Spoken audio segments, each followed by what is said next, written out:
കിഫ്ബിയിൽ ക്രമക്കേട് ആരോപിച്ച് E D notice അയച്ചിരിക്കുന്നു. മുഖ്യമന്ത്രി പിണറായി വിജയനും മുൻ ധനമന്ത്രി തോമസ് ഐസക്കിനും കിഫ്ബി സിഇഒ കെ.എം. അബ്രഹാമിനുമാണ് നോട്ടീസ്. മസാല ബോണ്ടിലൂടെ സമാഹരിച്ച പണം ഭൂമി വാങ്ങാൻ ഉപയോഗിച്ചു എന്നാണ് ആരോപണം. ഇത് ഫെമാ ലംഘനമാണ് എന്നത്രേ ഇ ഡി നിലപാട്. കേന്ദ്ര സർക്കാരിൻ്റെ ഈ അന്വേഷണ ഏജൻസി തദ്ദേശ തെരഞ്ഞെടുപ്പ് പ്രചാരണ വേളയിൽ സ്വീകരിച്ച ഈ നടപടി പിണറായിക്കും ഐസക്കിനും അബ്രഹാം സാറിനും മാത്രം എതിരെയാണോ, അതോ ബജറ്റിന് പുറത്ത് 90,562 കോടി രൂപയുടെ 1,190 പദ്ധതികൾ നടപ്പാക്കുകയോ ആരംഭിക്കുകയോ അംഗീകരിക്കുകയോ ചെയ്ത് ചരിത്രം കുറിച്ച കിഫ്ബിക്കെതിരെയോ, അതോ മരിക്കാൻ ഞങ്ങൾക്ക് മനസ്സില്ല, കരയാൻ ഞങ്ങൾക്ക് മനസ്സില്ല എന്ന് പ്രഖ്യാപിച്ച് രാഷ്ട്രീയ ബദലുകളുടെ കൊടിപ്പടങ്ങൾ ഉയർത്തി മുന്നോട്ട് നീങ്ങുന്ന കേരളത്തിൻ്റെ 3.5 കോടി മനുഷ്യർക്കെതിരെയോ? ഈ ഡി വാൾ എന്ന ഇടിവാൾ ആർക്കു വേണ്ടി, ആർക്കെതിരെ? ന്യൂസ് ആൻഡ് വ്യൂസിൽ ഇന്ന് ഈ ചർച്ചയിൽ പങ്കെടുക്കുന്നത് CPIM വേണ്ടി അഡ്വക്കേറ്റ് KS അരുൺകുമാർ, നിരീക്ഷകനായ KG ബിജു, BJPക്ക് വേണ്ടി പ്രിൻറ്റു മഹാദേവൻ. ആദ്യം BJPയുടെ പ്രതിനിധിയായ പ്രിൻറ്റുവിലേക്ക് പോവുകയാണ്. മാഷേ, ഇന്ന് ആ വാർത്ത പുറത്തു വന്നിരിക്കുന്നു. കേരള മുഖ്യമന്ത്രിക്കും മുൻ ധനമന്ത്രിക്കും കിഫ്ബിയുടെ സിഇഒക്കും ഇ ഡിയുടെ കാരണം കാണിക്കൽ നോട്ടീസ് എത്തിയിരിക്കുന്നു. അതിനെക്കുറിച്ച് പല ചേരിയിലുമുള്ള പല നേതാക്കളും അഭിപ്രായ പ്രകടനം നടത്തിയിരിക്കുന്നു. BJP ഈ സംഭവത്തെ എങ്ങനെ കാണുന്നു, എങ്ങനെ വിശദീകരിക്കുന്നു? പ്രിൻറ്റു മഹാദേവ്, അങ്ങ് തുടക്കത്തിൽ സൂചിപ്പിച്ചതുപോലെ തന്നെ ഇതൊരു രാഷ്ട്രീയ പ്രേരിതമായ നടപടിയോ ഒരു ഇലക്ഷൻ സ്റ്റണ്ടിനെ മുൻനിർത്തിക്കൊണ്ടുള്ള ഒരു നാടകമായിട്ടല്ല ഞങ്ങളിതിനെ കാണുന്നത്. ഇ ഡിയുടെ ഈ പറയുന്ന നമുക്കറിയാം മസാല ബോണ്ടായിക്കോട്ടെ, കിഫ്ബിയുടെ പണത്തിൻ്റെ ക്രയവിക്രയമായിക്കോട്ടെ, ഇത്തരം കാര്യങ്ങളിൽ കൃത്യമായിട്ടുള്ള സംശയം ഈ കിഫ്ബിയുടെ 2019 മുതൽ തന്നെ ഇ ഡി പോലെയുള്ള അന്വേഷണ ഏജൻസികൾ ഉന്നയിച്ചിട്ടുണ്ട്. സ്വാഭാവികമായിട്ട് ആ അന്വേഷണ നടപടികളുടെ തുടർച്ചയെന്നോണം ഇപ്പോൾ അയച്ചിട്ടുള്ളത് കേവലം ഒരു സമൻസ് അല്ല, ഒരു കുറ്റകൃത്യം കൃത്യമായി തെളിയിച്ചതിന് ശേഷം നടത്തുന്ന ഒരു സമൻസ് മാത്രമായിട്ടാണ്, ഒരു ഷോക്കോസ് നോട്ടീസ് ആയിട്ടാണ് നമ്മളിതിനെ കാണേണ്ടത്. അല്ലാതെ ഒരു ഇലക്ഷനെ കേന്ദ്രീകരിച്ചുകൊണ്ടുള്ള ഒരു കേവലം ഒരു സമൻസ് ആയിട്ട് നമുക്കിതിനെ കാണാൻ സാധിക്കില്ല. കാരണം ഈ രാജ്യത്തിലെ ഒരു ഫെഡറൽ സിസ്റ്റത്തിനകത്ത് സ്വാഭാവികമായിട്ട് ധനകാര്യ വിനിമയവുമായി ബന്ധപ്പെട്ടുള്ള ചില നിയമങ്ങളുണ്ട്. ആ നിയമങ്ങളുടെ ലംഘനം ഉണ്ടായിക്കഴിഞ്ഞാൽ സ്വാഭാവികമായിട്ട് ഇ ഡി പോലെയുള്ള അന്വേഷണ ഏജൻസികൾ ഇടപെടും. അതിൽ കൃത്യമായിട്ടുള്ള ചട്ടലംഘനം നടന്നു എന്നുള്ളത് കൃത്യമായി ഇ ഡിക്ക് ബോധ്യമുള്ളത് കൊണ്ടാണ് ഇത്തരത്തിലുള്ള ഒരു ഷോക്കോസ് നോട്ടീസ് ഇപ്പോൾ ലഭിച്ചിട്ടുള്ളത്. അത് മുഖ്യമന്ത്രി സ്വാഭാവികമായിട്ട് അതിന് അതോറിറ്റി എന്ന രീതിയിൽ മുഖ്യമന്ത്രി അതിന് നേതൃത്വം നൽകുന്ന മറ്റു 2 വ്യക്തികൾക്ക്. ഇത് സ്വാഭാവികമായിട്ടുള്ള ഒരു കുറ്റകൃത്യത്തിൻ്റെ നടപടിക്രമമായിട്ടാണ് BJP ഇതിനെ കാണുന്നത്. കാരണം നമുക്കറിയാം, ഈ അങ്ങ് സൂചിപ്പിച്ചതുപോലെ തന്നെ 1,190ഓളം പദ്ധതികൾ അല്ലെങ്കിൽ 1 ലക്ഷത്തോളം വരുന്ന കേരളത്തിലെ വികസന പ്രവർത്തനവുമായി ബന്ധപ്പെട്ട് നിൽക്കുന്ന കാര്യങ്ങൾ, അതൊക്കെ ശരിയാണ്. പക്ഷേ അതൊക്കെ ചെയ്യുമ്പോൾ സ്വാഭാവികമായിട്ട് ഈ രാജ്യത്ത് ചില നിയമ സംവിധാനങ്ങളുണ്ട്, ചില നിയമങ്ങളുണ്ട്. ആ നിയമത്തിൽ കൃത്യമായ ലംഘനം കണ്ടു കഴിഞ്ഞാൽ അത് കൃത്യമായി ഇടപെടുക എന്നുള്ളത് തന്നെയാണ് കേന്ദ്ര ഏജൻസികളുടെ നടപടിക്രമങ്ങൾ. ആ നടപടിക്രമങ്ങൾ പ്രകാരമാണ് മസാല ബോണ്ട് എന്ന് പറയുന്നതിനകത്ത് കൃത്യമായിട്ട്, പ്രത്യേകിച്ച് ഭൂമി ഇടപാടുമായി ബന്ധപ്പെട്ടാണ് നമ്മൾ മനസ്സിലാക്കണം. 2,100 കോടി രൂപയുടെ മസാല ബോണ്ട് ഇറക്കിയപ്പോൾ അതിനകത്ത് കൃത്യമായിട്ടുള്ള വൈലേഷൻ, ഭൂമി ഇടപാടിനകത്ത് വൈലേഷൻ നടന്നിട്ടുണ്ട്. കാരണം ഫെമ ആക്ടിൻ്റെ ലംഘനം ഉണ്ടായിട്ടുണ്ട്. സ്വാഭാവികമായിട്ട് 446 കോടി രൂപയുടെ പിഴ ചുമത്താവുന്ന കുറ്റമാണ്, ഗുരുതരമായ കുറ്റമാണ് സംസ്ഥാന സർക്കാരിൻ്റെ നേതൃത്വത്തിൽ നടന്നിട്ടുള്ളത്. കിഫ്ബി ഒരു ഏജൻസി ആണെങ്കിൽ പോലും അതിന് നേതൃത്വം നൽകുന്നത് ഈ ഇവിടുത്തെ മുഖ്യമന്ത്രിയാണ്. അപ്പോൾ അതിൻ്റെ ഒരു സ്വാഭാവിക നടപടിയായിട്ടാണ് ഞങ്ങൾ കാണുന്നത്. കാരണം ഇവിടെ ഈ 1 ലക്ഷം കോടിയുടെ വികസന പദ്ധതികൾ നടക്കുമ്പോൾ സ്വാഭാവികമായിട്ട് കേരളത്തിൽ വലിയ കടബാധ്യത, അങ്ങ് പറഞ്ഞു തുടക്കത്തിൽ സൂചിപ്പിച്ചു, 1 ലക്ഷം ഈ സർവ്വസാധാരണ 3.5 കോടി ജനങ്ങളുടെ വികസനത്തിന് വേണ്ടിയാണ്. അങ്ങനെയൊക്കെ ആകുമ്പോൾ തന്നെ ഈ രാജ്യത്തെ, കേരളത്തെ വലിയ കടക്കണിയിലേക്ക് കൊണ്ടുപോകുന്നതിൽ കിഫ്ബി വഹിച്ച പങ്ക് വളരെ വലുതാണ്. നമുക്കറിയാം, ഈ കേരളത്തിൽ ഇന്ത്യയിൽ തന്നെ പല ബാങ്കുകളും 7.75% പലിശയ്ക്ക് പണം വായ്പ നൽകാൻ തയ്യാറാകുമ്പോൾ ഒരു വിദേശ കമ്പനിയിൽ നിന്ന് 9.25% വായ്പ എടുക്കുന്നതിലെ ദുരൂഹതയാണ് ഇവിടെ ചോദ്യം ചെയ്യുന്നത്. അങ്ങനെ എടുത്തിട്ടുള്ള കമ്പനി, പ്രിൻറ്റു മഹാദേവ്, ഞാൻ ഇടപെടുന്നു. അങ്ങനെയുള്ള ദുരൂഹത ഒക്കെ ഉന്നയിക്കപ്പെട്ട ഒരു ഘട്ടം ഉണ്ടായിരുന്നു. മസാല ബോണ്ട് ഇറക്കാൻ ഒരു സംസ്ഥാന സർക്കാരിൻ്റെ ഇത്തരത്തിലുള്ള ഒരു ഏജൻസിക്ക് അധികാരമുണ്ടോ എന്ന ചോദ്യം പോലും ഉയർന്നിരുന്നു. അന്നത്തെ ധനമന്ത്രിയെ പലതവണ ഇ ഡി സമൻസ് അയച്ച് വിളിക്കാൻ ശ്രമിച്ചിരുന്നു. അദ്ദേഹം കോടതിയിൽ ചെന്ന് എന്തിനാണ് വിളിക്കുന്നത് എന്ന കോടതിയുടെ ചോദ്യത്തിന് മറുപടി പറയാൻ 7 തവണ കഴിയാതെ അത് അവസാനം ഒന്നുമില്ല, ഞങ്ങൾ അന്വേഷണം പൂർത്തിയാക്കിയിരിക്കുന്നു എന്ന് പറഞ്ഞ് അവിടെ നിന്ന് ഒഴിവാവുകയാണ് ചെയ്തത്. താങ്കൾ പറഞ്ഞ ഇത്തരം ദുരൂഹതകളൊക്കെ നിലനിൽക്കുന്നുണ്ടെങ്കിൽ അതെല്ലാം ഒഴിവാക്കി ഇപ്പോൾ ഈ ഒരു പ്രശ്നത്തിൽ മാത്രം ചോദിച്ചിരിക്കുന്നത് മറ്റെല്ലാ അവകാശവാദങ്ങളും സംശയങ്ങളും ഇ ഡി ഉപേക്ഷിച്ചിരിക്കുന്നു എന്നാണോ? ഈ ഒരു പ്രശ്നത്തിൽ മസാല ബോണ്ടിലൂടെ സമാഹരിച്ച പണം കൊണ്ട് ഭൂമി ഏറ്റെടുത്തത് അത് ക്രമപ്രകാരമല്ല എന്ന ഒരൊറ്റ നിലപാടിലേക്ക് ഇ ഡി ചുരുങ്ങിയിരിക്കുന്നു എന്നാണോ? പ്രിന്റ് മാഷെ, അല്ല, അങ്ങനെ അതിനെ കാണാൻ സാധിക്കില്ല. അങ്ങനെ കാണാൻ സാധിക്കില്ല. ഇപ്പം അങ്ങ് പറഞ്ഞതുപോലെ തന്നെ കോടതിയിൽ ഈ ആദരണീയനായിട്ടുള്ള മുൻ ധനകാര്യമന്ത്രി പല തവണ ചോദ്യം ചെയ്യാൻ വിളിച്ച സമയത്തും അദ്ദേഹം അന്വേഷണ ഏജൻസിക്ക് മുമ്പിൽ നേരിട്ട് ഹാജരാകാതെ കോടതിയിൽ പോയിക്കൊണ്ട് കോടതി പറഞ്ഞ് നേരിട്ട് ഹാജരാകേണ്ട എന്ന് മാത്രമാണ് കോടതി പറഞ്ഞത്. അല്ലാതെ കോടതി ഇതുമായി ബന്ധപ്പെട്ടുകൊണ്ട് ഏതെങ്കിലും തരത്തിൽ അങ്ങനെയല്ല, അതൊരു തെറ്റിദ്ധരിപ്പിക്കുക പ്രസ്താവനയാണ്. എന്തിനെ അറസ്റ്റ് ചെയ്യുന്നു എന്ന അദ്ദേഹത്തിന്റെ ചോദ്യത്തിന് മറുപടി പറഞ്ഞില്ല. അത് കോടതിയെ ബോധിപ്പിക്കാൻ കഴിഞ്ഞില്ല. അങ്ങനെയാണല്ലോ അത് അവസാനിച്ചത്. ഞങ്ങൾ അന്വേഷണം അവസാനിപ്പിച്ചു, അദ്ദേഹം വരാതെ തന്നെ അന്വേഷണം അവസാനിപ്പിച്ചു എന്ന് പറഞ്ഞത് ഇ ഡി തന്നെയാണ്. നടത്താവും. അതെ അതെ അതെ അല്ല അത് നേരിട്ട് അദ്ദേഹത്തോട് ഹാജരാകാൻ പറഞ്ഞ സമയത്ത് അദ്ദേഹം പലതവണ ഹാജരാകിയിൽ അദ്ദേഹം കോടതിയെ സമീപിക്കുന്നു. അതവിടെ നിൽക്കട്ടെ, അത് നിയമപരമായിട്ടുള്ള കാര്യമാണ്. പക്ഷേ ഇവിടെ ഇതിനകത്ത് കൃത്യമായിട്ട് ഇപ്പോൾ ഇവർ കണ്ടെത്തിയിട്ടുള്ളത് ഒരു വശം മാത്രമാണ്. അല്ലാതെ ഇത് അങ്ങ് സൂചിപ്പിച്ച പോലെ കിഫ്ബിയുടെ ഇടപാടുമായി ബന്ധപ്പെട്ട എല്ലാ ദുരൂഹതകളും ഇ ഡിയുടെ അന്വേഷണ പരിധിയിൽ നിന്ന് മാറിയിട്ടില്ല. അതൊരു നിലപാടാണ്. വരാം. ഇപ്പോൾ നമ്മുടെ കൂടെയുള്ളത് നിരീക്ഷകനായ KG ബിജുവാണ്. ബിജു, ഇന്ന് പുറത്തു വന്നിരിക്കുന്ന, കഴിഞ്ഞ ദിവസങ്ങളിലാണ് അത് വന്നിരിക്കുന്നത്, ഈ കാരണം കാണിക്കൽ നോട്ടീസ് അടിമുടി നിയമവിരുദ്ധമാണ്, അത് ശുദ്ധ തോന്നിയാസമാണ്, അത് തനി തെമ്മാടിത്തമാണ് എന്ന കടുത്ത പദങ്ങൾ ഉപയോഗിച്ച് വിശേഷിപ്പിച്ചുകൊണ്ട് ഇന്ന് യൂട്യൂബ് ചാനലിൽ വിശകലനം നൽകിയിരിക്കുന്ന രാഷ്ട്രീയ നിരീക്ഷകനാണ് താങ്കൾ.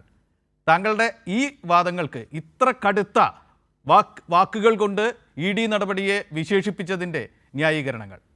ബിജു, NPC ഇതിന്റെ ഒരു പശ്ചാത്തലം നമ്മൾ പരിശോധിക്കേണ്ടതുണ്ട്. 2022 August 10 doctor TM Thomas Isaac തനിക്ക് കിട്ടിയ നോട്ടീസിനെ ചോദ്യം ചെയ്തുകൊണ്ട് കേരള ഹൈക്കോടതിയെ സമീപിക്കുന്നത്. ആ ദിവസം മുതൽ കോടതിയും കിഫ്ബിയുടെ അഭിഭാഷകരും തോമസ് ഐസക്കിന്റെ അഭിഭാഷകരും എന്ത് കാര്യത്തിനാണ് ഇ ഡി നോട്ടീസ് അയച്ച് വിളിപ്പിക്കുന്നത് എന്ന് ആവർത്തിച്ച് ഇ ഡിയോട് ചോദിച്ചുകൊണ്ടേയിരുന്നു. ഇ ഡിക്ക് ഒരു മറുപടിയും ഉണ്ടായിരുന്നില്ല. ഒടുവിൽ ആ കേസ് തീർപ്പാക്കിയ വിധിന്യായത്തിൽ നോട്ടീസ് പിൻവലിക്കുകയാണ് ചെയ്തത്. ആ കേസ് തീർപ്പാക്കിയത് 2023 ഡിസംബർ മാസം 14 WPC 26-228/2022 എന്ന ആ വിധിന്യായത്തിലെ 2 വാചകങ്ങൾ ഞാൻ NBCയുടെ ശ്രദ്ധയിൽപ്പെടുത്താം. ഇതിന് ഇടയ്ക്ക് സംസാരിക്കുന്ന കാരണം എനിക്കിത് കേൾക്കാൻ കഴിയുന്നില്ല കേട്ടോ. ഇവിടെ ആരും സംസാരിക്കുന്നില്ല, സ്റ്റുഡിയോയിൽ നിന്ന് ആരും സംസാരിക്കുന്നില്ല, മറ്റെന്തോ തടസ്സമായിരിക്കും. അത് PCR ശ്രദ്ധിക്കും. ബിജു തുടരും. ടോക്ക് ബാക്ക് കിട്ടുന്നുണ്ടെന്ന് തോന്നുന്നു അദ്ദേഹത്തിന്, ശ്രദ്ധിക്കുക. ആ വിധിന്യായത്തിന്റെ paragraph 15 it was thus obvious that ED was keeping away full information from this court എന്നാണ് പറഞ്ഞിരിക്കുന്നത്. അതായത് പ്രസക്തമായ ഒരു കാര്യങ്ങളും കോടതിയുടെ മുമ്പാകെ പോലും അവതരിപ്പിക്കുന്നതിന് ED കഴിഞ്ഞിട്ടില്ല. രണ്ടാമത് 17ാമത്തെ പാരഗ്രാഫിൽ പറയുന്നു, as I have already said about there is woefully insufficient information available in this pleadings എന്നാണ്. woefully insufficient information എന്ന് പറഞ്ഞാൽ ദയനീയമാം വിധം അപര്യാപ്തമായ വിവരങ്ങളാണ് കോടതിയിൽ ED കൊടുത്തത്. അപ്പൊ ഈ കേസ് കോടതിയിൽ തോറ്റു. ആ കേസിന്റെ അവസാനം എന്ന് പറയുന്നത് ഇവിടെ പറഞ്ഞതുപോലെയല്ല, ED നോട്ടീസ് പിൻവലിക്കുകയാണ് ചെയ്തത്. 1 വർഷം നീണ്ട നിയമയുദ്ധത്തിന്റെ അവസാനം ED തോമസ് ഐസക്കിനും കിഫ്ബിക്കും എതിരെ പുറപ്പെടുവിച്ച സമൻസുകൾ പിൻവലിക്കുന്ന കാഴ്ചയാണ് നാം കോടതിയിൽ കണ്ടത്. അതിനുശേഷം എന്താണ് സംഭവിക്കുന്നത്? EDയുടെ ഒരു സ്വന്തം ഏജൻസിയായ അല്ലെങ്കിൽ ഒരു സ്വന്തം സംവിധാനമായ അഡ്ജുഡിക്കേറ്റിംഗ് ബോഡിയിലേക്ക് ഇത് കൊണ്ടുപോകുന്നു. അത് EDയുടെ തന്നെ ഒരു സ്വന്തം സംവിധാനമാണ്. അപ്പൊ കോടതിയിൽ പരാജയപ്പെട്ട തോമസ് ഐസക്കിനോടും കിഫ്ബിയോടും കോടതിയിൽ ഏറ്റുമുട്ടി പരാജയപ്പെട്ട് സമൻസ് പിൻവലിച്ച ED ആണ് മറ്റു വഴികളിലൂടെ ഇപ്പോൾ ഈ കേസ് മാധ്യമങ്ങളിൽ ചർച്ചയാക്കി നിലനിർത്താൻ ആഗ്രഹിക്കുന്നത്. അത് ഈ തെരഞ്ഞെടുപ്പിന്റെ പശ്ചാത്തലത്തിലാണ് എന്ന് അരിയാഹാരം കഴിക്കുന്ന എല്ലാ മനുഷ്യർക്കും മനസ്സിലാകും. എന്താണ് ഇതിനകത്ത് ഇ ഡി ആരോപിക്കുന്ന കുറ്റം? ഇ ഡി ആരോപിക്കുന്ന കുറ്റം എന്താണെന്ന് കൃത്യമായി തോമസ് ഐസക്കും കിഫ്ബിയും ആവർത്തിച്ച് ഹൈക്കോടതിയിൽ ചോദിച്ചു. ഈ കേസ് പരിഗണിച്ച പല ജഡ്ജിമാരും ചോദിച്ചു, എന്താണ് നിങ്ങളുടെ കേസ്? അവിടെ ഒന്നും പറയാത്ത ഒരു ന്യായമാണ് ഇപ്പോൾ ഇ ഡി പറയുന്നത്. ആ ന്യായം എന്താണ്? ആ ന്യായം എന്ന് പറയുന്നത് റിസർവ് ബാങ്കിന്റെ ചില നിബന്ധനകൾ 2015-16 വർഷത്തിലിറങ്ങിയ റിസർവ് ബാങ്കിന്റെ ഒരു മാനദണ്ഡം ലംഘിച്ചുകൊണ്ടാണ് ഈ പറയുന്ന വികസന പദ്ധതികൾക്ക് ഭൂമി ഏറ്റെടുത്തത് എന്നാണ് ആ നോട്ടീസിൽ നിന്ന് മനസ്സിലാകുന്നത്. ആ നോട്ടീസ് ഒന്ന് സ്ക്രീനിൽ കാണിച്ചാൽ പ്രേക്ഷകർക്കും കൂടി അത് മനസ്സിലാക്കാൻ പറ്റും.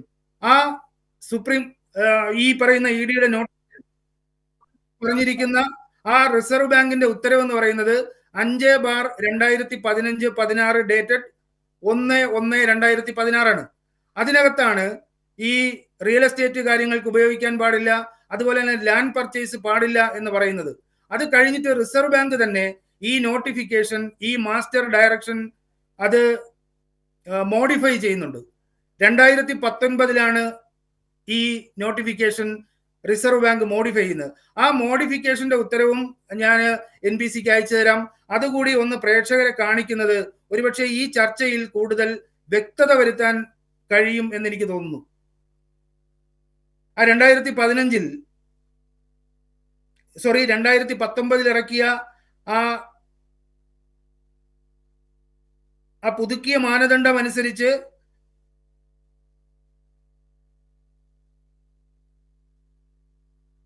NBC കേൾക്കാമോ? കേൾക്കുന്നുണ്ട്. അതാണ് സ്ക്രീനിൽ കാണുന്നത്. ബിജു തുടരൂ. അതിനകത്ത് പറയുന്നത് ഒന്ന് എടുത്തോട്ടെ.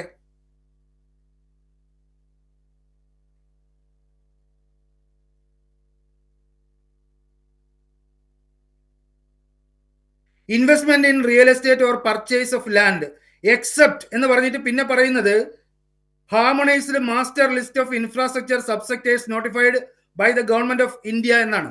അതായത് government of India harmonised list of infrastructure ആയി പ്രഖ്യാപിക്കപ്പെട്ട പദ്ധതികളിൽ മസാല ബോണ്ട് സഹിതമുള്ള, മസാല ബോണ്ട് അടക്കമുള്ള നിക്ഷേപങ്ങളിലൂടെ അല്ലെങ്കിൽ അങ്ങനെ സമാഹരിച്ച തുക വിനിയോഗിക്കാം എന്നാണ് കേന്ദ്ര ഗവൺമെന്റ് തന്നെ, റിസർവ് ബാങ്ക് തന്നെ പറയുന്നത്.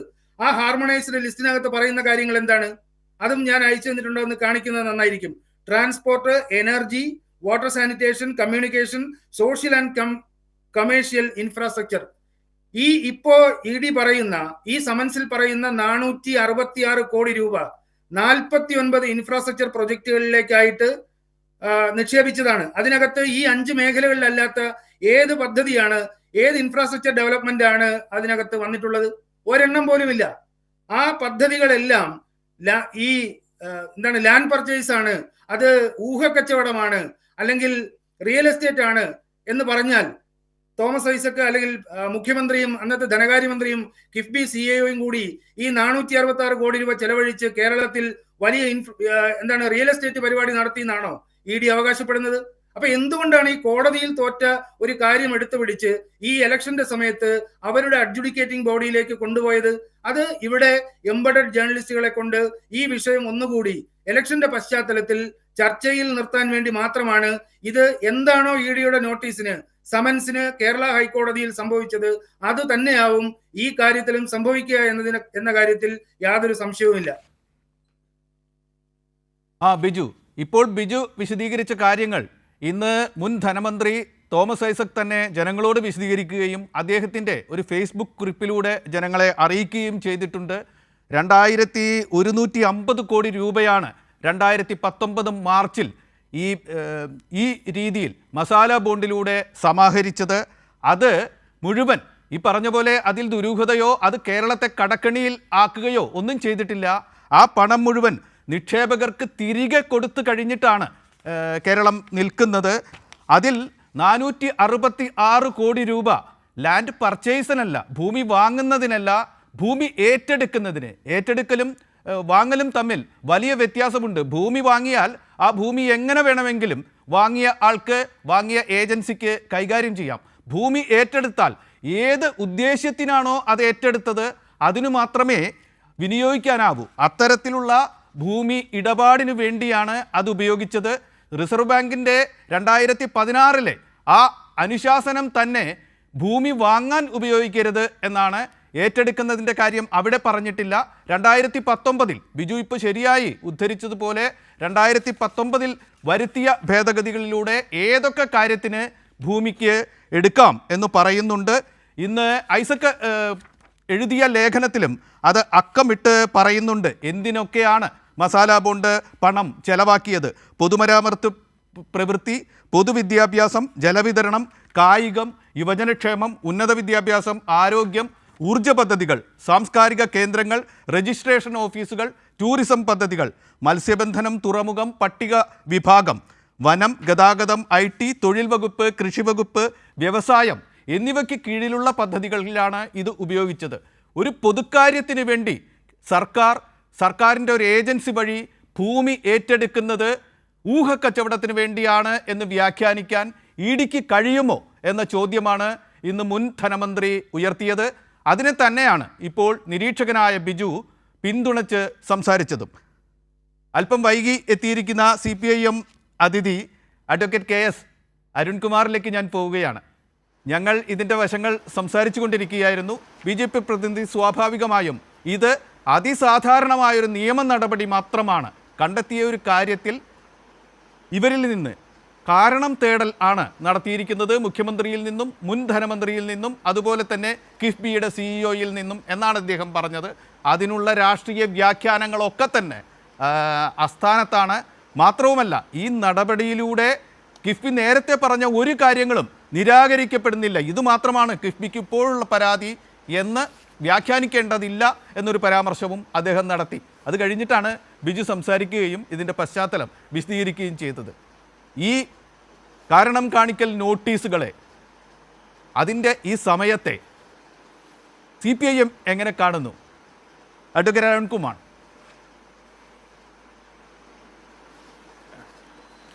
ഇവിടെ ഇതുമായി ബന്ധപ്പെട്ടുകൊണ്ടുള്ള കേസ് 2 വർഷമായി ബഹുമാനപ്പെട്ട കേരള ഹൈക്കോടതിയിൽ നിലനിൽക്കുകയാണ്.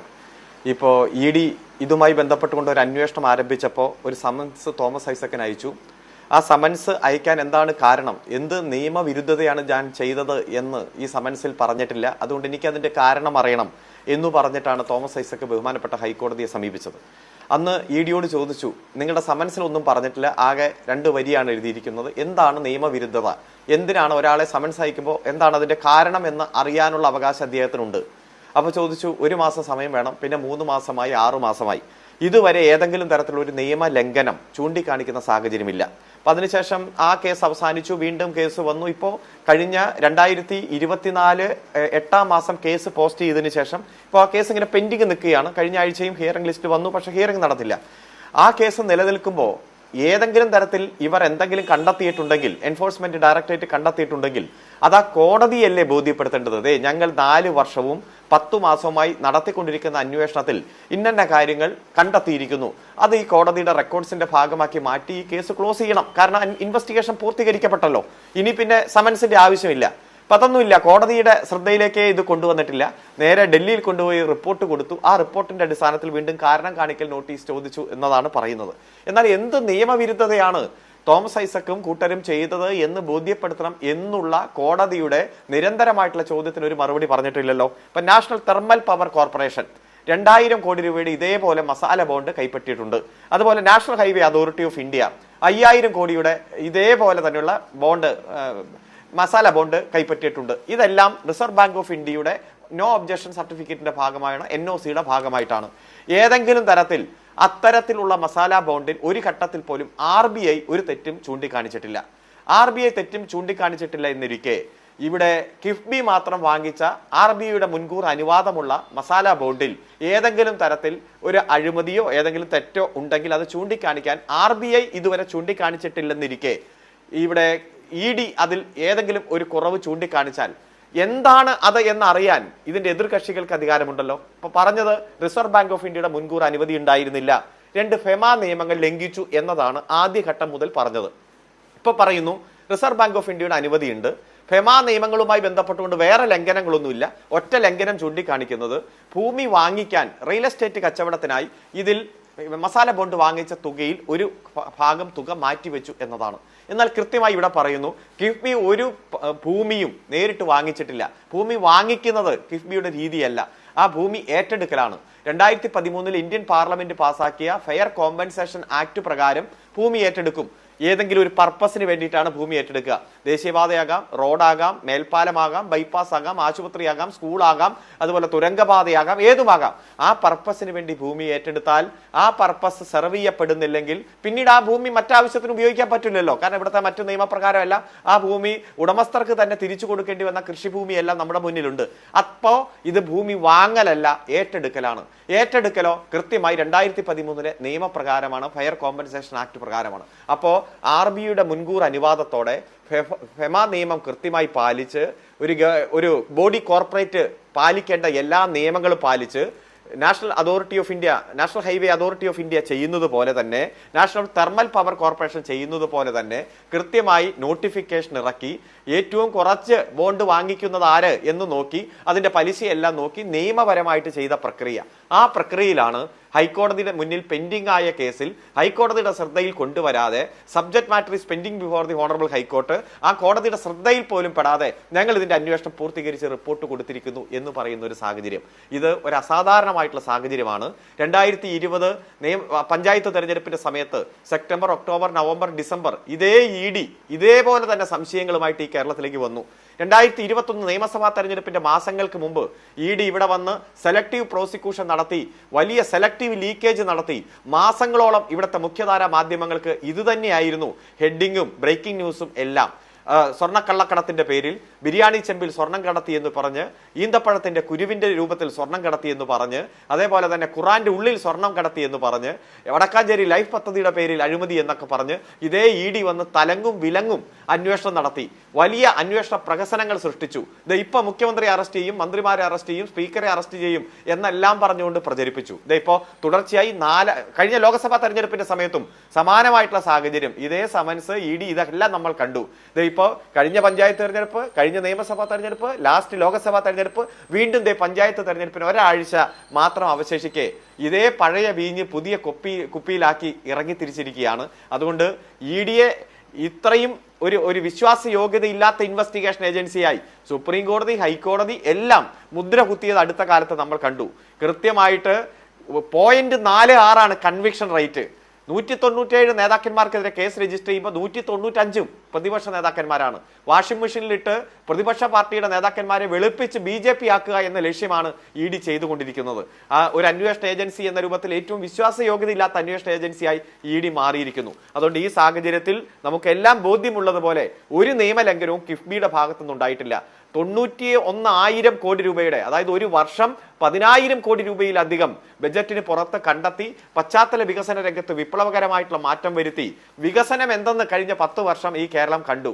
ആ വികസന പ്രവർത്തനങ്ങൾ നടത്തിയ, സമാനതകളില്ലാത്ത മുന്നേറ്റവും മാറ്റവും ഈ നാട്ടിൽ വരുത്തിയ ആ ഏജൻസിയെ സംശയത്തിന്റെ നിഴലിൽ വരുത്താൻ വേണ്ടിയിട്ടാണ് ED ഈ അന്വേഷണ പ്രഹസനങ്ങൾ നടത്തുന്നത്. അതുകൊണ്ട് നിയമപരമായും സംഘടനാപരമായും ഈ അന്വേഷണ പ്രഹസനത്തെ നേരിടും. ED കൂടുതൽ നാണം കെട്ട് തലയിൽ തുണിയിട്ട് കേരളത്തിൽ നിന്ന് രക്ഷപ്പെട്ടു പോകേണ്ട, മുൻ വർഷങ്ങളിൽ കണ്ടതുപോലെ സമാനമായിട്ടുള്ള ഒരു സാഹചര്യം കാണേണ്ടി വരുന്ന ഒരു സാഹചര്യമാണ് ഇവിടെയുള്ളത്. നാഷണൽ ഹൈവേ അതോറിറ്റി സമാനമായിട്ടുള്ള സാഹചര്യത്തിൽ ഇടപെട്ടാൽ, മസാല ബോണ്ട് വാങ്ങിയാൽ അതിൽ തെറ്റുകുറ്റങ്ങളില്ല. അതുപോലെ തന്നെ നാഷണൽ തെർമൽ പവർ കോർപ്പറേഷൻ സമാനമായ സാഹചര്യത്തിൽ റിസർവ് ബാങ്ക് ഓഫ് ഇന്ത്യയുടെ നോ ഒബ്ജക്ഷൻ സർട്ടിഫിക്കറ്റിന്റെ ഭാഗമായി മസാല ബോണ്ട് വാങ്ങിച്ചാൽ അതിൽ കുറ്റമില്ല, തെറ്റില്ല. പക്ഷേ കേരളത്തിൽ കിഫ്ബി വാങ്ങിച്ചാൽ അത് ഞങ്ങൾ നിയമത്തിന്റെ പരിധിയിൽ കൊണ്ടുവരും, അല്ല ഇങ്ങനെ സംശയത്തിന്റെ നിഴലിൽ കൊണ്ടുവരും, വ്യാജ ആരോപണം ഉന്നയിക്കും, വ്യാജ സമൻസ് ഉന്നയിക്കും, ഒരു രീതിയിലും ഹൈക്കോടതി ഞങ്ങൾക്ക് ബൈൻഡിംഗ് അല്ല, സുപ്രീം കോടതി ഞങ്ങൾക്ക് ബൈൻഡിംഗ് അല്ല എന്ന് പറഞ്ഞ് ED പോയാൽ അതിശക്തമായിട്ടുള്ള പ്രതിരോധം സൃഷ്ടിക്കാൻ ഗവൺമെന്റ് പ്രതിജ്ഞാബദ്ധമാവും. നിയമപരമായിട്ടുള്ള പോരാട്ടം തുടരും. അതോടൊപ്പം തന്നെ വികസന പ്രവർത്തനങ്ങൾ പറഞ്ഞതുപോലെ തന്നെ വാക്കുപാലിച്ച് ഗംഭീരമായിട്ട് നടപ്പാക്കുക തന്നെ ചെയ്യും ഈ ഗവൺമെന്റ്. അരുൺകുമാർ, തിരിച്ചു വരാം. പ്രിന്റു മഹാദേവ്, ഞാൻ താങ്കളിലേക്ക് വരികയാണ്. താങ്കൾ നേരത്തെ പറഞ്ഞതിന് ശേഷം സംസാരിച്ച 2 സഹപാനലിസ്റ്റുകളും താങ്കൾ പറഞ്ഞതിനെ അസ്ഥിരപ്പെടുത്തിക്കൊണ്ടാണ് ഇവിടെ സംസാരിച്ചിരിക്കുന്നത്. ഞാനൊരു കാര്യം കൂടി കൂട്ടിച്ചേർക്കുകയാണ്. ഇന്ന് തോമസ് ഐസക്കിൻ്റെ ലേഖനം ഞാൻ നേരത്തെ പരാമർശിച്ചിരുന്നു. അത് പ്രസക്തമായതുകൊണ്ട് പറയുകയാണ്. കിഫ്ബി വാങ്ങിയ മസാല ബോണ്ടിൻ്റെ പണം വിനിയോഗിച്ചിട്ടുള്ളത് ചട്ടപ്രകാരവും മാനദണ്ഡപ്രകാരവുമാണ് എന്ന് മാത്രമല്ല അതിൻ്റെ കണക്ക് എല്ലാ മാസവും RBIയെ, റിസർവ് ബാങ്ക് ഓഫ് ഇന്ത്യയെ ബോധിപ്പിച്ചിട്ടുള്ളതാണ്. മാസം തോറും ഉള്ള ചെലവഴിക്കൽ കണക്ക് സംബന്ധിച്ച എന്തെങ്കിലും ഒരു എതിരഭിപ്രായം RBIയുടെ ഭാഗത്ത് നിന്ന് ഉണ്ടായിട്ടില്ല. പഴയ കഥയാണല്ലോ ഇത്. ഉണ്ടായിട്ടില്ല. അതാണ് ഇപ്പോൾ ആണ്ടുകൾക്ക് ശേഷം എടുത്തുകൊണ്ട് ED വന്നിരിക്കുന്നത് എന്നൊരു പ്രശ്നം കൂടിയുണ്ട്. താങ്കൾക്ക് ഇതിനെല്ലാമുള്ള മറുപടി? നിങ്ങൾ മനസ്സിലാക്കേണ്ട ED ഇപ്പോഴയച്ചിട്ടുള്ള ഷോക്കേഴ്സ് നോട്ട് കുറ്റകൃത്യം കൃത്യമായിട്ട് കണ്ടെത്തിയതിന് ശേഷമുള്ളതാണ്. നിങ്ങൾ നേരത്തെ മുൻപ് നിങ്ങൾ സംസാരിച്ചത് സമൻസുമായി ബന്ധപ്പെട്ടതാണ്. ഇതിൻ്റെ അന്വേഷണ പുരോഗതിയുമായി ബന്ധപ്പെട്ട് ഈ നമ്മുടെ തോമസ് ഐസക്കിനെ ചോദ്യം ചെയ്തതുമായി ബന്ധപ്പെട്ടുള്ള കാര്യങ്ങളെയൊക്കെ മുൻനിർത്തിക്കൊണ്ടാണ് അരുൺകുമാറും നമ്മുടെ നിരീക്ഷകനും ഒക്കെ പറയുന്നത്. നിങ്ങൾ മനസ്സിലാക്കണം, ഇത് കൃത്യമായിട്ട് ഫെമാൻ നിയമത്തിൻ്റെ ലംഘനം നടന്നിട്ടുണ്ട്. നാഷണൽ ഹൈവേ അതോറിറ്റിയോ അല്ലെങ്കിൽ ഓൾ ഇന്ത്യ ബോഡിയെ പോലെയുള്ളൊരു ബോഡിയല്ല കിഫ്ബി എന്നുള്ളത് മനസ്സിലാക്കുക. RBI കൃത്യമായിട്ട് അതിൻ്റെ ആക്ടിനകത്ത് ഇവരുടെ നിയമചട്ടങ്ങൾക്കകത്ത് കൃത്യമായി പറയുന്നുണ്ട്, കിഫ്ബിക്ക് ഇത് ഉപയോഗിച്ചുകൊണ്ട് ഭൂമി ഏറ്റെടുക്കാൻ സാധിക്കില്ല. ഇപ്പം നേരത്തെ അരുൺകുമാർ പറയുന്നത് കേട്ടു, ഭൂമി ഏറ്റെടുക്കുക എന്നുള്ളതാണ്. സത്യത്തിൽ നിങ്ങൾ നോക്കുക, നാഷണൽ ഹൈവേ അതോറിറ്റിയുമായി ബന്ധപ്പെട്ടുകൊണ്ട് ഇവർ പറയുന്ന നേരത്തെ അരുൺകുമാർ സൂചിപ്പിച്ചത് 5550 കോടി രൂപ കൊടുത്തത് എന്താണ്, ഈ കിഫ്ബിയുടെ പണം കൊടുത്തതാണ്. ഏകദേശം 20,000 കോടി രൂപ ഏകദേശം ഭൂമി ഏറ്റെടുക്കലുമായി ബന്ധപ്പെട്ടുകൊണ്ട് കിഫ്ബി നൽകിയിട്ടുണ്ട്. പക്ഷേ ഇവിടെ നമ്മൾ മനസ്സിലാക്കേണ്ട പ്രധാനപ്പെട്ട ഒരു കാരണം, ഈ 2100 കോടിയുടെ മസാല ബോണ്ടുമായി ബന്ധപ്പെട്ടിട്ടുള്ള ഈ ഭൂമിയുടെ ക്രയവിക്രയത്തിന് കിഫ്ബിക്ക് അധികാരമില്ല. അത് കൃത്യമായി കണ്ടെത്തിയത് കൊണ്ടാണ് ഇതിനകത്ത് ഇടപെടലുണ്ടായിട്ടുള്ളത്. നേരത്തെ ഒരു 2019 റൂൾസ് ആൻഡ് റെഗുലേഷൻസിനകത്ത് ചില ഏജൻസികൾ കൃത്യമായി പറയുന്നുണ്ട്, മെൻഷൻ ചെയ്യുന്നുണ്ട്. അങ്ങനെ അതിനുള്ളൊരു പവർ കിഫ്ബിക്ക് ഇല്ല എന്നുള്ള കൂടി നമ്മൾ വസ്തുത കൂടി നമ്മൾ മനസ്സിലാക്കുക. ഇതൊരു പൊളിറ്റിക്കൽ സ്റ്റേറ്റ്മെൻ്റ് ആയിട്ട് അരുൺകുമാറിന് നിരീക്ഷകർ ഇങ്ങനെ പറയുന്നതിൻ്റെ അപ്പുറത്ത് നിയമത്തിൻ്റെ കൃത്യമായിട്ടുള്ള ചട്ടലംഘനം ഇതിനകത്ത് നടന്നു എന്ന് കൃത്യമായി കണ്ടെത്തിയതിൻ്റെ അടിസ്ഥാനത്തിലാണ് ഒരു സമൻസ് വന്നിട്ടുള്ളത്. അല്ലാതെ ഏതെങ്കിലും ഒരു ഇലക്ഷൻ സ്റ്റണ്ടിൻ്റെ ഭാഗമല്ല. 2021 ആരംഭിച്ചിട്ടുള്ള അന്വേഷണം, ആ അന്വേഷണത്തിൻ്റെ ഒരു അവസാന ഘട്ടമെന്നതിൽ കൃത്യമായി കണ്ടെത്തലാണ്. നിങ്ങൾ മനസ്സിലാക്കുക. അല്ലാതെ 2016 നിയമം ഇങ്ങനെയായിരുന്നു, 2019 നിയമത്തിൽ ഇളവ് വരുത്തിയിട്ടുണ്ട്, അതുകൊണ്ട് 2019 നിയമമാണ് കിഫ്ബിക്ക് ബാധകം എന്ന് പറയുന്നത് തെറ്റാണ്. കിഫ്ബിക്ക് ഭൂമി ഏറ്റെടുക്കാൻ സാധിക്കില്ല എന്നുള്ളത് കൃത്യമായിട്ട് ഇതിന്റെ റൂൾസ് ആൻഡ് റെഗുലേഷൻസിൽ പറയുന്നുണ്ട്. അതിന്റെ വയലേഷന്റെ അടിസ്ഥാനത്തിലാണ് സ്വാഭാവികമായിട്ട് ഇത് പറയുന്നത്. ഇപ്പോൾ താങ്കൾക്ക് വിശദീകരിക്കാം. എൻ്റെ ഒരു ഉപചോദ്യത്തിന് ശേഷം, മസാല ബോണ്ടുകൾ എടുക്കുന്നത് കോർപ്പറേറ്റ് സ്ഥാപനങ്ങൾക്ക് വരെ മസാല ബോണ്ടുകൾ എടുക്കാൻ വേണ്ടിയാണ് ആ മസാല ബോണ്ട് ഡിസൈൻ ചെയ്തിട്ടുള്ളത്. അതെടുക്കുന്ന ഒരു സർക്കാർ ഏജൻസിയാണ് നമ്മുടെ കേരളത്തിൽ നിന്ന് അതെടുക്കുന്നവരാണ് കിഫ്ബി. അതിനുള്ള ഈ കോർപ്പറേറ്റ് സ്ഥാപനങ്ങളൊക്കെ ഇത് എടുക്കുമ്പോൾ ഫെമ നിയമത്തിൽ ഭൂമി വാങ്ങുന്നത് സംബന്ധിച്ച് ഒരു വ്യവസ്ഥ ഉള്ളത്. അത് റിയൽ എസ്റ്റേറ്റ് ആവശ്യങ്ങൾക്ക്, ഊഹക്കച്ചവടങ്ങൾക്ക് വേണ്ടി വാങ്ങുക, വിൽക്കുക, താങ്കൾ ശരിയായി പറഞ്ഞതുപോലെ വിക്രയം നടത്തുക, അത് തടയുന്നതിന് വേണ്ടിയാണ് ആ ജാഗ്രതാ നിയമം വെച്ചിട്ടുള്ളത്. ഭൂമി വാങ്ങുന്നതിനാണ്, പർച്ചേസിനാണ്. ഇന്ന് ഐസക്കും ആവർത്തിച്ച് പറഞ്ഞത് അതാണ്. പർച്ചേസ് അല്ല നടന്നിട്ടുള്ളത്, ഏറ്റെടുക്കലാണ് നടന്നിട്ടുള്ളത്. അത് തന്നെ ഇങ്ങനെ സാമൂഹ്യ ലക്ഷ്യങ്ങൾക്ക് വേണ്ടിയിട്ടാണ്. അതൊരിക്കലും ഊഹക്കച്ചവടത്തിലേക്ക് പോയിട്ടില്ല. ഊഹക്കച്ചവടം നടത്താനുള്ള ഒരു നിബന്ധന വെച്ച്, ഫെമയിലെ നിബന്ധന ഇതിനെങ്ങനെ ബാധകമാകും? ഈ പറയുന്ന നേരത്തെ വിശദീകരിച്ച ആ മേഖലയിൽപ്പെട്ട ഭൂമി ഏറ്റെടുക്കലുകളെല്ലാം കേരള സർക്കാർ നടത്തിയ, അല്ലെങ്കിൽ കിഫ്ബി നടത്തിയ, അല്ലെങ്കിൽ ഇപ്പോൾ കാരണം കാണിക്കൽ നോട്ടീസിന് ഇരയായിട്ടുള്ള മുഖ്യമന്ത്രി പിണറായി വിജയനും ധനമന്ത്രിയായിരിക്കെ തോമസ് ഐസക്കും കിഫ്ബിയുടെ CEO എന്ന നിലയ്ക്ക് KM അബ്രഹാമും നടത്തിയ ഊഹക്കച്ചവടങ്ങളാണ് എന്ന വാദം BJPക്ക് ഉണ്ടോ? വിശദീകരിക്കും. അല്ല, കേരളത്തിലെ ഈ നാഷണൽ ഹൈവേ അതോറിറ്റിയുടെ ഭൂമി ഏറ്റെടുക്കലായിക്കോട്ടെ, സംസ്ഥാന സർക്കാരിൻ്റെ ഭൂമി ഏറ്റെടുക്കലായിക്കോട്ടെ, കൃത്യമായിട്ടുള്ള അങ്ങ് പറയുന്നത് പോലെ ഒരു പർച്ചേസിങ് എന്ന രീതിയിൽ തന്നെയാണ് നടക്കുന്നത്. അല്ലെ, ഏറ്റെടുക്കലല്ല, ക്രയവിക്രയം തന്നെയാണ് നടക്കുന്നത്. അത് കൃത്യമായി കണ്ടെത്തിയത് കൊണ്ടാണ് ഇതിനകത്ത് നിങ്ങൾ നോക്കൂ, ഒരു ക്രയവിക്രയം എന്ന് പറഞ്ഞാൽ മാഷേ അങ്ങൊരു അധ്യാപകനല്ലേ, വാങ്ങുക, വിൽക്കുക, ക്രയവിക്രയമാണോ ഇതിൽ നടക്കുന്നത്? അല്ല, അതാണ് ഒരു ശൈലി എടുത്ത് ഉപയോഗിക്കുന്ന പോലെ അത് പറയാതെ ക്രയവിക്രയമാണോ? ഏറ്റെടുക്കുന്നു എന്നിട്ട് പണം വാങ്ങിച്ചിട്ടാണോ ഏറ്റെടുക്കലല്ല നടന്നിട്ടു? എന്താണ് ഏറ്റെടുക്കലല്ല എന്നുള്ളതിന് വാദം? അല്ല, നിങ്ങൾ നോക്കുക, നിങ്ങൾ നാഷണൽ ഹൈവേ അതോറിറ്റിയുമായി ബന്ധപ്പെട്ടിട്ടോ സംസ്ഥാന സർക്കാരിൻ്റെയോ ഒക്കെ ബന്ധപ്പെട്ടുകൊണ്ടുള്ള ഭൂമി ഒരു വ്യക്തിയിൽ നിന്ന് എങ്ങനെയാണ് അത് പർച്ചേസ് ചെയ്യുന്നത്? ആ പർച്ചേസ് ചെയ്യുന്നതിന്റെ മാനദണ്ഡം എന്താണ്? അഭിഭാഷകൻ കൂടിയായ അരുൺകുമാറിലേക്ക് ഞാൻ വരുന്നു. ഇപ്പോൾ ഒരു നിയമപരമായ പ്രശ്നമുണ്ട്. ഒരു ഭൂമി ഏറ്റെടുക്കലും വാങ്ങലും, വ്യക്തി, ഏജൻസി, സ്ഥാപനം വാങ്ങുന്നതും രണ്ടും രണ്ടല്ലേ? ഏറ്റെടുക്കുന്നതിനും വാങ്ങുന്നതിനും നിയമങ്ങളും രീതികളും രണ്ടല്ലേ? അരുൺകുമാർ, താങ്കളൊന്ന് വിശദീകരിക്കൂ, അതുമാത്രം. പൂർണ്ണമായും രണ്ടും രണ്ടാണ്. ഇപ്പൊ ബഹുമാനപ്പെട്ട കോടതിയിൽ എന്തുകൊണ്ടാണ് അന്വേഷണം പൂർത്തീകരിച്ച് ഞങ്ങൾ പ്രൊസീഡ് ചെയ്യാൻ പോവുകയാണെന്നുള്ള വിവരം EDയുടെ അഭിഭാഷകൻ പറയാത്തത്? അങ്ങനെ പറഞ്ഞാൽ കോടതി സ്വാഭാവികമായും ചോദിക്കും, എന്താണ് നിയമവിരുദ്ധത നിങ്ങൾ കണ്ടെത്തിയത്? കഴിഞ്ഞ 2 കൊല്ലമായി ഹൈക്കോടതി നിരന്തരം ചോദിച്ചിട്ടും ഏതെങ്കിലും സമൻസ് അയക്കാനുള്ള കാരണം പോലും പറയാൻ കഴിയാത്ത കേന്ദ്ര അന്വേഷണ ഏജൻസിയായ ED അന്വേഷണത്തിനിടയിൽ ചോദ്യം ചെയ്യാതെ, അതായത് തോമസ് ഐസക്കിനെ വിളിച്ചു വരുത്താതെ, അദ്ദേഹം ഹാജരാക്കുന്ന ഒരു രേഖയും പരിശോധിക്കാതെ തന്നെ ഞങ്ങൾ അന്വേഷണം പൂർത്തീകരിച്ചിരിക്കുന്നു, ഞങ്ങൾ ഇന്നത് കണ്ടെത്തി. എന്നാൽ എന്താണ് കണ്ടെത്തിയെന്ന് ചോദിക്കും. അപ്പോൾ കണ്ടെത്തിയത് വിശദീകരിക്കുമ്പോൾ ചോദിക്കും, ഈ വിൽപ്പനയാണോ വാങ്ങലാണോ അതോ ഏറ്റെടുക്കലാണോ? ഇപ്പോൾ ഒരു ഭൂമി വാങ്ങുന്നു, ആ വാങ്ങുന്ന ഭൂമി ഇഷ്ടം പോലെ വിൽക്കാം, പാർട്ടായിട്ട് വിൽക്കാം, പല ആവശ്യങ്ങൾക്ക് ഉപയോഗിക്കാം. വേണമെങ്കിൽ അത് കൊണ്ടുപോയി ബാങ്കിൽ ലോൺ വെച്ച് വീണ്ടും എടുക്കാം, ഡോക്യുമെന്റ് കൊണ്ടുപോയി വെച്ച് ലോൺ എടുക്കാം വാങ്ങുന്ന ഭൂമിയാണെങ്കിൽ. ഏറ്റെടുക്കുന്ന ഭൂമി എന്താ? 2013 പാർലമെന്റ് പാസാക്കിയ ഫെയർ കോമ്പൻസേഷൻ ആക്ട് പ്രകാരം ഞങ്ങളത് ദേശീയപാതയുടെ വീതി കൂട്ടലിന് ഇത്ര സെന്റ് ഏറ്റെടുക്കാൻ പോകുന്നു, അല്ലെങ്കിൽ പുതിയൊരു റോഡ് വെട്ടാൻ ഇത്ര ഏറ്റെടുക്കാൻ പോകുന്നു, അതിന് നാട്ടേക്കമുള്ള വില ഇത്ര, ഏറ്റെടുക്കാൻ പോകുന്ന വില ഇത്ര എന്ന് നോട്ടിഫൈ ചെയ്ത് അത് ഏറ്റെടുക്കുകയാണ്. അപ്പോൾ അത് വാങ്ങുന്നതും ഏറ്റെടുക്കുന്നതും രണ്ടും രണ്ടാണ്. ഇവിടെ 2018 റൂള് പ്രകാരം ഇവിടെ ഭൂമി വാങ്ങാൻ ഈ പണം ഉപയോഗിക്കാൻ പാടില്ല, റിയൽ എസ്റ്റേറ്റ് മേഖലകളിൽ ആ പണം ഉപയോഗിക്കാൻ പാടില്ല. അത് നെഗറ്റീവ് എന്ന രൂപത്തിലാണ് സൂചിപ്പിച്ചിരിക്കുന്നത്. പക്ഷെ 2019 ഈ നിയമത്തിന്റെ ആ ഖണ്ഡികയെല്ലാം എടുത്തു കളഞ്ഞു, ആ നിയമം എടുത്തു കളയുന്ന സാഹചര്യം ഉണ്ടായി. പക്ഷെ എന്നിരുന്നാലും എങ്ങനെ ആയാൽ പോലും ഇവിടെ കിഫ്ബി ഭൂമി ഏറ്റെടുത്തിട്ടില്ല. അപ്പൊ ഇത് പറയാം, the negative list four which ഇത് cannot be utilized would include the following real estate activities ആണ് ആയിട്ട് ചൂണ്ടിക്കാണിച്ചിരിക്കുന്നത്. ആ റിയൽ എസ്റ്റേറ്റ് ആക്ടിവിറ്റീസ് ഇവിടെ നടന്നിട്ടേ ഇല്ല. ഇത് പകൽ പോലെ വ്യക്തമാണ്.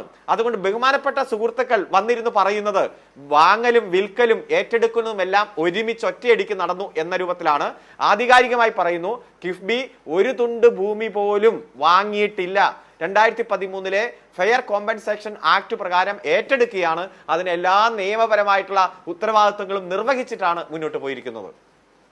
പ്രിന്റ് മഹാദേവ്, ഇതേ വാദം തന്നെയാണ് ഇന്ന് തോമസ് ഐസക്കും ഉന്നയിച്ചത്. ഉള്ളി തൊലി പൊളിച്ചതുപോലെയാണ് ഇവരുടെ ഇപ്പോഴത്തെ നിലപാട് EDയുടെ എന്ന് അദ്ദേഹം പറയുന്നു. അത് പോയി വരുമ്പോൾ, എല്ലാം നീക്കി വരുമ്പോൾ ഭൂമി ഏറ്റെടുത്തതിനെ വാങ്ങിയതായി ചിത്രീകരിച്ചുകൊണ്ട് വാങ്ങുന്നത് തടയാനും ഊഹക്കച്ചവടം നടത്തുന്നത് തടയാനുമുള്ള നിയമം എടുത്ത് അതിൽ ബാധകമാക്കിക്കൊണ്ട് ഒരു നിലപാടെടുത്തിരിക്കുകയാണ്. അതൊരു ജുഡീഷ്യൽ സ്ക്രൂട്ടിനിക്ക് മുമ്പിൽ അരമണിക്കൂർ പോലും നിലനിൽക്കാത്തൊരു വാദമാണ് എന്ന നിലയിലേക്കാണ് കാര്യങ്ങൾ പോയിക്കൊണ്ടിരിക്കുന്നത്. താങ്കൾക്ക് കൂട്ടിച്ചേർക്കാം താങ്കളുടെ വാദങ്ങൾ. അല്ല, അതിനകത്ത് അങ്ങ് പറഞ്ഞതുപോലെ ഈ 2010 അങ്ങ് പറഞ്ഞതുപോലെ ഈ റൂൾസ് ആൻഡ് റെഗുലേഷൻസിനകത്ത് ചില ഏജൻസികൾക്ക് ചില നിബന്ധനകളിൽ നിന്ന് മാറ്റമുണ്ട്. പക്ഷേ കിഫ്ബിയെ സംബന്ധിച്ചിടത്തോളം കിഫ്ബിക്ക് ഒരു മാറ്റവുമില്ല. കിഫ്ബി ഇതിനകത്ത് കൃത്യമായിട്ട് ഇതിൻ്റെ ഇടപെടൽ നടത്തിയത് അങ്ങ് നേരത്തെ തുടക്കത്തിൽ സൂചിപ്പിച്ചതുപോലെ തന്നെ ഇത് കേവലം ഭൂമി ഏറ്റെടുക്കൽ എന്നൊരു പ്രക്രിയയിലല്ല. നിങ്ങൾ മനസ്സിലാക്കി, കേരളത്തിൽ നടക്കുന്ന മുഴുവൻ നമ്മുടെ നാഷണൽ ഹൈവേയുമായി ബന്ധപ്പെട്ടതായിക്കോട്ടെ, ഇനി ബാക്കിയുള്ളതായിക്കോട്ടെ, ഇങ്ങനത്തെ ഒരു ഏജൻസിക്ക് അത് ഏറ്റെടുക്കാൻ ഒരിക്കലും സാധിക്കില്ല.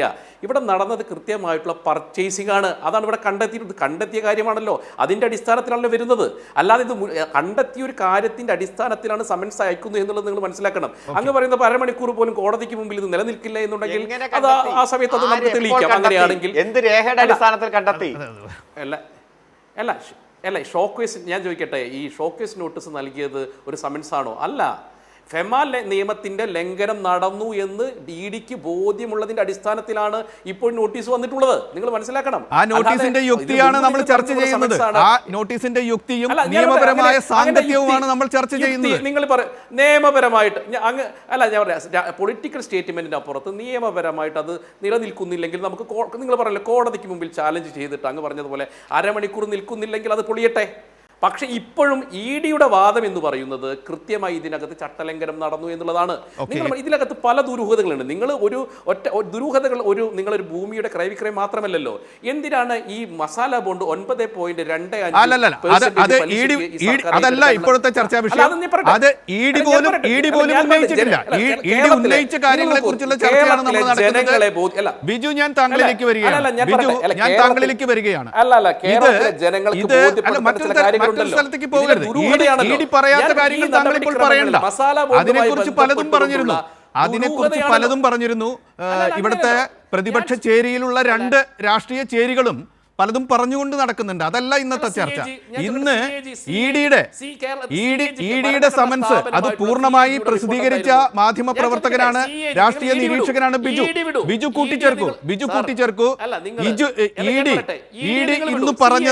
ഇഡി ഇന്ന് പറഞ്ഞത് നിയമപരമായി നിലനിൽക്കാത്ത കാര്യമാണ് എന്ന്. അടിമുടി നിയമവിരുദ്ധം, ശുദ്ധ തോന്യാസം, തനി തെമ്മാടിത്തം എന്ന് വിശേഷിപ്പിച്ച നിരീക്ഷകനാണ് താങ്കൾ. നേരത്തെ അതാണ് ഞാൻ വിശദീകരിക്കാൻ പറഞ്ഞത്. എന്തുകൊണ്ട് നിയമവിരുദ്ധം, എന്തുകൊണ്ട് തോന്നിയാസം, എന്തുകൊണ്ട് തെമ്മാടിത്തം, അതിൽ പ്രത്യേകിച്ച് എന്തുകൊണ്ട് നിയമവിരുദ്ധം? ബിജു കൂട്ടിച്ചേർക്കൂ. ഇവിടെ പറഞ്ഞതുപോലെ ഇത് ഇഡി ഇപ്പൊ കണ്ടെത്തിയ കുറ്റമാണോ അല്ലെങ്കിൽ ഇപ്പൊ കണ്ടെത്തിയതാണോ ഇത്? ഞാനിപ്പോ NBCയുടെ മൊബൈലിലേക്ക് ഒരു അഫിഡവിറ്റ് അയച്ചിട്ടുണ്ട്. കിഫ്ബി ഹൈക്കോടതിയിൽ കൊടുത്ത അഫിഡവിറ്റ് അയച്ചിട്ടുണ്ട്. 12 പേജുള്ള ആ അഫിഡവിറ്റ് സമർപ്പിച്ചിരിക്കുന്നത് 2022 ഡിസംബർ 1-നാണ്. അതിന്റെ പേജ് 4-ൽ ഇപ്പൊ ഈ പറയുന്ന കുറ്റകൃത്യത്തെ കുറിച്ച് കൃത്യമായി സൂചിപ്പിക്കുന്നുണ്ട്. 26/3/2019 RBI മോഡിഫൈ ചെയ്ത മാസ്റ്റർ സർക്കുലറിന്റെ മാസ്റ്റർ ഡയറക്ഷന്റെ അടിസ്ഥാനത്തിലാണ് ഞങ്ങൾ ഈ ഭൂമി ഏറ്റെടുക്കൽ നടത്തിയത് എന്ന് ആ അഫിഡവിറ്റിൽ കൃത്യമായി കിഫ്ബി പറഞ്ഞിട്ടുണ്ട്. ആ അഫിഡവിറ്റിന് മറുപടി കൊടുക്കുന്നതിന് പകരം കോടതിയിൽ ഈ രേഖ ഇത് തെറ്റാണ്, ഇങ്ങനെ അല്ല എന്ന വാദം അവതരിപ്പിക്കുന്നതിന് പകരം ഇപ്പോ ഇഡി പ്ലേ ഗ്രൗണ്ട് മാറ്റുകയാണ്.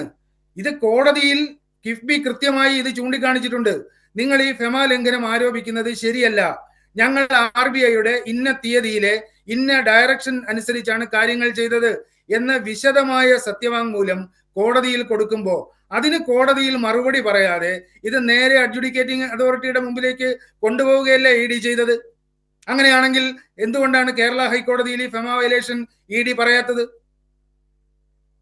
അങ്ങനെ പറയാൻ അവർക്ക് കഴിയില്ല. പറഞ്ഞാൽ രേഖകൾ വെച്ചതല്ല എന്ന് കോടതിക്ക് തന്നെ ബോധ്യപ്പെടും. അതുകൊണ്ട് കോടതിയിൽ നിന്ന് ഒളിച്ചോടി ഒരു സ്വന്തം പ്രൈവറ്റ് സംവിധാനത്തിന്റെ കീഴിലേക്ക് ഈ കേസിനെ കൊണ്ടുപോവുകയാണ് യഥാർത്ഥത്തിൽ ഇഡി ചെയ്തത്. പിന്നെ രണ്ടാമത്, ഇത് റിയൽ എസ്റ്റേറ്റ് ആണോ അല്ലയോ എന്നത് ഞാൻ ഈ 1-2 ഇപ്പോൾ ഇവർ പറഞ്ഞിരിക്കുന്ന ഈ 49 പദ്ധതികളുണ്ടല്ലോ, അതിൽ 1-2 പേര് നമുക്ക്. ഒന്നാമത്തെ പദ്ധതി ഏതാണ്?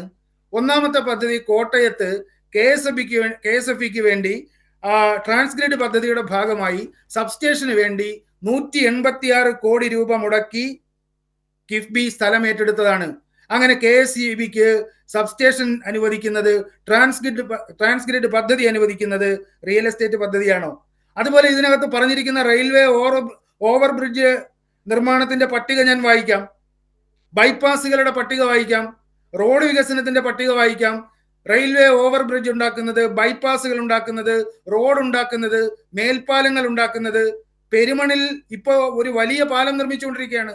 ആ പാലം കിഫ്ബിയാണ്. അത് ഈ പറയുന്ന 49 ലിസ്റ്റിനകത്ത് ഉള്ള ഒരു പദ്ധതിയാണ്. പെരുമണിൽ ഈ നദിക്ക് കുറുകെ പാലം പണിയുന്നത് റിയൽ എസ്റ്റേറ്റ് ഏർപ്പാടാണോ? ഇപ്പൊ ഇതുപോലുള്ള വിഡ്ഢിത്തരങ്ങൾ പറഞ്ഞ്, നിയമവിരുദ്ധമായ കാര്യങ്ങൾ പറഞ്ഞ്, എന്തുകൊണ്ടാണ് നിയമവിരുദ്ധം എന്ന് പറയുന്നത്? ഇത് യഥാർത്ഥത്തിൽ RBIയുടെ 2019 മാർച്ച് 26-ന് RBI ഇറക്കിയ മാസ്റ്റർ ഡയറക്ഷൻ അനുസരിച്ച് തന്നെയാണ്. അതിൽ നിന്ന് വള്ളി പുള്ളി വ്യത്യാസമില്ലാതെയാണ് കിഫ്ബി ഈ പണം വിനിയോഗിച്ചിരിക്കുന്നത് എന്ന് കേരള ഹൈക്കോടതിയിലാണ് പറഞ്ഞത് കിഫ്ബി. ആ കേരള ഹൈക്കോടതിയിൽ പറഞ്ഞ അഫിഡവിറ്റ് നിലനിൽക്കെ എങ്ങനെയാണ് ഇവർക്ക് ഇങ്ങനെ ഒരു നോട്ടീസ് അല്ലെങ്കിൽ ഇങ്ങനെ ഒരു സമൻസ് വേറൊരു ബോഡിയുടെ ഭാഗത്ത് നിന്ന് അവതരിപ്പിക്കാൻ കഴിയുക? എന്തുകൊണ്ടാണ് കോടതിയുടെ മുമ്പാകെ അവർക്ക് തങ്ങളുടെ വാദം തെളിയിക്കാൻ കഴിയാതെ പോയത്? അതുകൊണ്ടാണ് ഇത് നിയമവിരുദ്ധമായ കാര്യമാണെന്ന് പറയുന്നത്. നിയമപരമായി നിലനിൽക്കുന്ന വാദമായിരുന്നുവെങ്കിൽ ഈ വാദം കേരള ഹൈക്കോടതിയിൽ കഴിഞ്ഞ 2 കൊല്ലമായി അവിടെ ഈ കേസ് നടക്കുകയാണ്. അവിടെ എപ്പോഴെങ്കിലും ഇഡി ശക്തമായി ഇത് വാദിക്കുമായിരുന്നു. ഇഡി ഇതിനെക്കുറിച്ച് പരാമർശിച്ച അടുത്ത നിമിഷം കിഫ്ബി തങ്ങളുടെ കൗണ്ടർ അഫിഡവിറ്റിൽ അതെന്തുകൊണ്ട് ഇഡിയുടെ വാദം നിലനിൽക്കുന്നില്ല എന്ന് കൃത്യമായി, വ്യക്തമായി, വിശദമായി ചൂണ്ടിക്കാണിച്ചിട്ടുണ്ട്. എന്താണ് ഇഡി കേരള ഹൈക്കോടതിയിൽ അതിന് കൊടുത്ത മറുപടി? അതിന് മറുപടി കൊടുക്കാതെ അവിടെ നിന്ന് ഒളിച്ചോടി വേറൊരു ബോഡിയുടെ മുന്നിലേക്ക് പോയിരിക്കുകയാണ്. അതാണ് ഇതിനകത്തുള്ള പ്രശ്നം. എന്തിനു വേണ്ടി? പഞ്ചായത്ത് തെരഞ്ഞെടുപ്പ് വരുന്നു. പഞ്ചായത്ത് തെരഞ്ഞെടുപ്പിൽ ഇതൊരു പ്രധാനപ്പെട്ട ചർച്ചാ വിഷയമാകണം. ഇവിടുത്തെ എംബഡഡ് മാധ്യമങ്ങൾ ഇത് കൊണ്ടാടണം. അതിനുവേണ്ടിയല്ലേ ഇത് ചെയ്തത്. അതുകൊണ്ടാണ് ഇത് നിയമവിരുദ്ധമായ കാര്യമാണെന്ന് പറയുന്നത്. ED യഥാർത്ഥത്തിൽ ഈ കേന്ദ്ര സർക്കാരിന്റെ സംഘപരിവാറിന്റെ BJPയുടെ ഒരു ഗുണ്ടാ സംഘത്തെ പോലെ പ്രവർത്തിക്കുകയാണ്. അവർക്ക് നാട്ടിൽ നിലനിൽക്കുന്ന നിയമത്തെക്കുറിച്ചോ നടപടിക്രമങ്ങളെക്കുറിച്ചോ അവർക്ക് അത് മാനിക്കാതെയാണ് അവർ ഇതെല്ലാം ചെയ്യുന്നത്. നേരത്തെ ശ്രീ അരുൺകുമാർ ചൂണ്ടിക്കാണിച്ചു, 2005 മുതൽ 6000-ഓളം കേസുകൾ എടുത്തിട്ടുണ്ട് ED. കേവലം 25 എണ്ണം മാത്രമാണ് വിചാരണ പൂർത്തിയാക്കിയത്. അപ്പൊ ED എന്ന് പറയുന്നത് കേസ് പൊക്കിക്കാണിച്ച് രാഷ്ട്രീയ എതിരാളികളെ വിരട്ടാനുള്ള ഒരു ആയുധമായി ED ഇത് അവരുടെ അധികാരം ഉപയോഗിക്കുകയാണ്. പക്ഷെ കേരളത്തിൽ അവർക്ക് ആള് മാറിപ്പോയി എന്ന് മാത്രമേ പറയാനുള്ളൂ. പ്രിന്റു മറുപടി. അല്ല, അത് അങ്ങ് രാഷ്ട്രീയ പ്രേരിതമാണെന്നൊക്കെ അദ്ദേഹത്തിന് പറയാം. അതൊരു പൊളിറ്റിക്കൽ സ്റ്റേറ്റ്മെൻറ്റാണ്. ഇപ്പോൾ ED കേരളത്തിൽ നടത്തിയിട്ടുള്ള ഇടപാടുകളൊക്കെ കൃത്യമായിട്ട് അതിൻ്റെ അറ്റം കണ്ടിട്ടാണ് ED ഉള്ളത്. ഇപ്പോൾ കരുവന്നൂർ കേസായിക്കോട്ടെ, മുഖ്യമന്ത്രിയുടെ ഓഫീസ് കേന്ദ്രീകരിച്ചുകൊണ്ട് നടന്നിട്ടുള്ള സ്വർണ്ണക്കള്ളക്കടത്തായിക്കോട്ടെ, ഇവിടെ നടന്നിട്ടുള്ള വിദേശ ഫണ്ടുകളുടെ വെളുപ്പിക്കലായിക്കോട്ടെ, അങ്ങനെയുള്ള നിരവധി കേസിനകത്ത് കൃത്യമായി ഇടപെടൽ നടത്തിയിട്ടുണ്ട്. ഈ പ്രതിപക്ഷത്തിൽ പെട്ടുന്ന ആളുകളൊക്കെ വലിയ രീതിയിൽ കൊള്ളക്കാരും അഴിമതിക്കാരുമായത് ഞങ്ങളുടെ തെറ്റല്ലല്ലോ. ഈ രാജ്യത്തെ അഴിമതി വിരുദ്ധമായി കൊണ്ട് ഇല്ലാത്തൊരു അഴിമതി ഇല്ലാത്തൊരു ഭരണമാണ് നരേന്ദ്രമോദി സർക്കാരിനുള്ളത്. സ്വാഭാവികമായിട്ട് ഈ രാജ്യത്തിലെ സംസ്ഥാനങ്ങൾ ഭരിക്കുന്ന അധികാരികളും അഴിമതി കയറപ്പെടാത്ത ആളുകളാകണം എന്നുള്ള ദൃഷ്ടയഥാർത്ഥ്യം ഈ കേന്ദ്ര ഗവൺമെൻറ്റിനുണ്ട്. ഇപ്പം നിങ്ങൾ തിരക്കും 11 വർഷമായിട്ട് അഴിമതി ആരോപണത്തിൻ്റെ പേരിൽ ഏതെങ്കിലും ഒരു മന്ത്രി രാജിവെക്കേണ്ട സാഹചര്യം ഇന്ത്യ മഹാരാജ്യത്ത് ഉണ്ടായിട്ടുണ്ടോ? ഈ പറയുന്ന ഈ വോട്ട് ചോരിയെന്നോ അല്ലെങ്കിൽ പൊളിറ്റിക്കലായിട്ടുള്ള ചില ആരോപണങ്ങൾക്ക് അപ്പുറത്തേക്ക് അഴിമതി 1 രൂപയുടെ അഴിമതിയുടെ ആരോപണങ്ങൾ ഉന്നയിക്കാൻ ഏതെങ്കിലും കക്ഷികൾക്ക് സാധിച്ചിട്ടുണ്ടോ?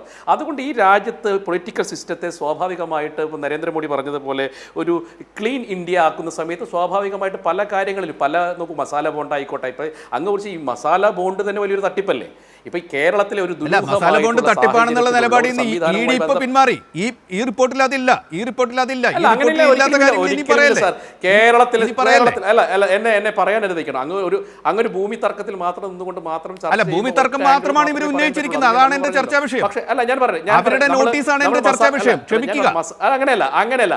കേരളത്തിലെ പൊതുസമൂഹത്തിന് മസാല ബോണ്ടുമായി ബന്ധപ്പെട്ടുകൊണ്ടുള്ള ഈ സർക്കാരിന്റെ ദുരൂഹമായിട്ടുള്ള പല കാര്യങ്ങളും അത് വിശദീകരിക്കാനുള്ള വേദികളിൽ വിശദീകരിക്കാം. ഇത് ഇന്നത്തെ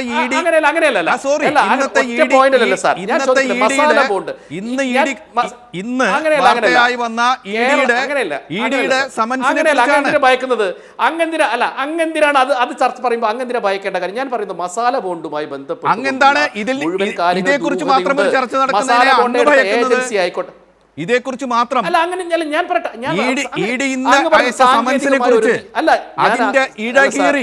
അതിന്റെ യുക്തിയെക്കുറിച്ച്, അതിന്റെ നിയമപരതയെക്കുറിച്ച്, അതിന്റെ രാഷ്ട്രീയ ധാർമ്മികതയെക്കുറിച്ച് മാത്രം ഒരു ചർച്ച നടക്കുന്നതിനെ അങ്ങ് ഭയക്കുന്നുണ്ടോ? ഇല്ലല്ലോ. അങ്ങനെയല്ലെങ്കിൽ അതിന്റെ പുറത്തേക്ക് ചർച്ചയുടെ പരിധിക്ക് പുറത്തേക്ക് ബന്ധപ്പെട്ട ചർച്ചയിൽ അടിമുടി ദുരൂഹമാണ്. കിഫ്ബി തന്നെ കേരളത്തിലെ ഏറ്റവും വലിയ തട്ടിപ്പേജ്.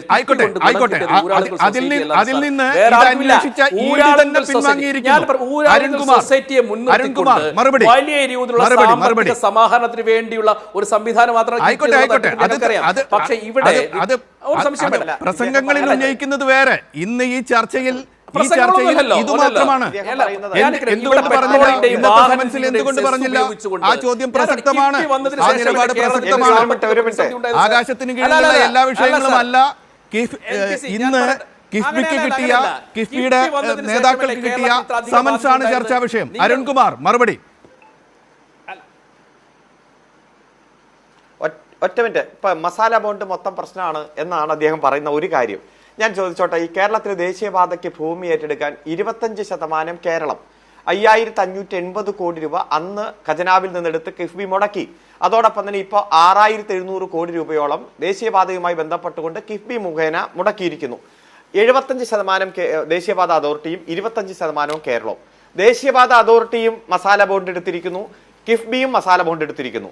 അപ്പൊ ദേശീയപാത അതോറിറ്റി എടുത്ത masala bond okay, clear, 100% പരിശുദ്ധം, 24 carrot. കേരളത്തിലെ കിഫ്ബി എടുത്തിരിക്കുന്ന 25% മസാല ബോണ്ട് അത് മൊത്തം പ്രശ്നമാണ്, അതിൽ അഴിമതിയാണ് എന്ന് പറയുന്നതിൽ എന്താണ് യുക്തി? ഇതിൽ രണ്ടും RBI അല്ലേ നോ ഒബ്ജക്ഷൻ സർട്ടിഫിക്കറ്റ് കൊടുത്ത് മാനദണ്ഡങ്ങളെല്ലാം വെരിഫൈ ചെയ്ത് കൃത്യമായിട്ട് അത് പരിശോധിച്ച് അനുവാദം കൊടുത്തത് RBI അല്ലേ? ഫെമ നിയമപ്രകാരമല്ലേ രണ്ടും ചെയ്യുന്നത്? അപ്പൊ കേന്ദ്രം ചെയ്യുന്നതും ദേശീയപാത അതോറിറ്റി ചെയ്യുന്നതും കറക്റ്റ്, ഇവിടെ ചെയ്യുന്നത് മുഴുവൻ പ്രശ്നം. ഇതൊക്കെ കേരളത്തിലെ ജനങ്ങൾക്ക് മനസ്സിലാവും. രണ്ടാമത്തെ കാര്യം എന്താ? രണ്ടാമത്തെ കാര്യം പറയട്ടെ, താങ്കൾ കേൾക്കൂ.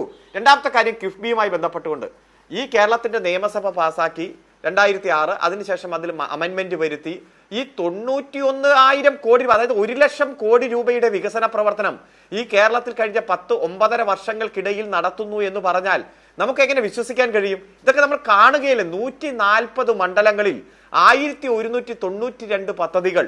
ആ 1192 പദ്ധതികൾ പശ്ചാത്തല വികസന രംഗത്ത് വരുത്തിയ വിപ്ലവകരമായ മാറ്റമില്ലേ?